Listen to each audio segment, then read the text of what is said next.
Bien, bonjour tout le monde. Donc aujourd'hui, le sujet de la vidéo, c'est l'état de samadhi, c'est quoi? Alors, dans une vidéo, bien sûr, je vous avais parlé de l'état de Turiya, donc qui est l'état de samadhi, hein, ça veut dire la même chose. Turiya ou samadhi, c'est l'éveil spirituel.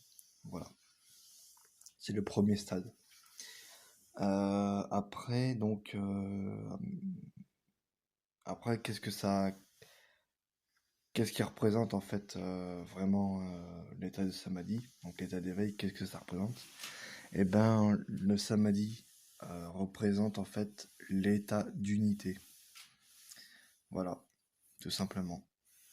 Donc, si vous avez suivi une de mes vidéos, je vous ai montré, je crois que le titre c'était Comment savoir si nous évoluons spirituellement. Je vous avais montré un livre auquel il montrait très clairement que pendant qu'on évoluait spirituellement, on, euh, on était dans l'état d'unité, et quand on n'évoluait pas, bah, on était dans la dualité. Voilà.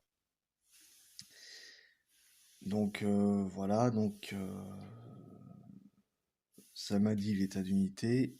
Et donc pourquoi l'état d'unité? Pourquoi on dit que c'est l'état d'unité? Et bien dans une vidéo, je vous ai dit que quand on s'éveillait, donc on commençait à vivre un éveil spirituel, le premier symptôme qu'on peut ressentir, percevoir généralement, c'est l'harmonie ou l'unité avec la nature, tout ce qui nous entoure en fait.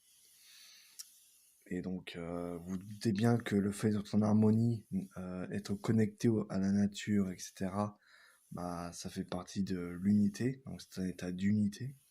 Donc voilà, c'est ça que ça représente, l'état de samadhi, tout simplement. Voilà.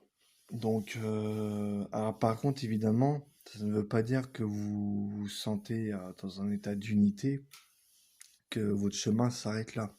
Non, il faut continuer à pratiquer pour parvenir à l'accomplissement. Parce que ça ne veut pas dire que vous êtes dans l'état de samadhi, évidemment, que vous êtes accompli. Hein, je vous en ai déjà parlé dans une des vidéos, que l'état de samadhi,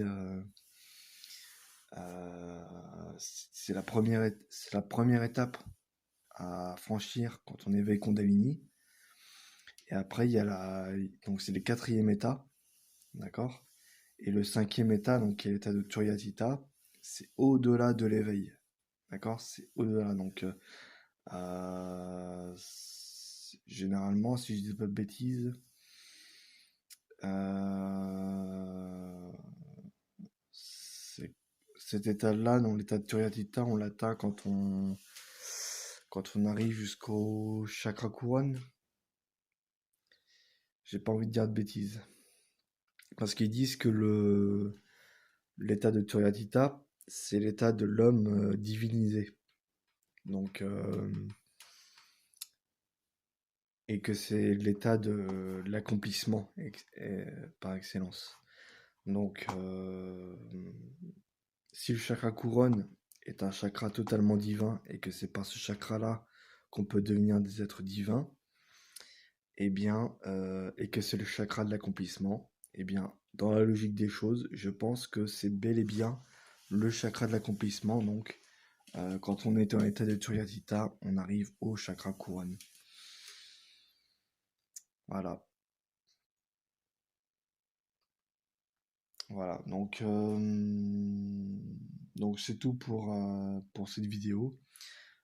J'espère qu'elle vous aura plu. N'hésitez pas à mettre un like et à mettre dans les commentaires ce que vous en pensez. Et sur ce, je vous dis à très bientôt.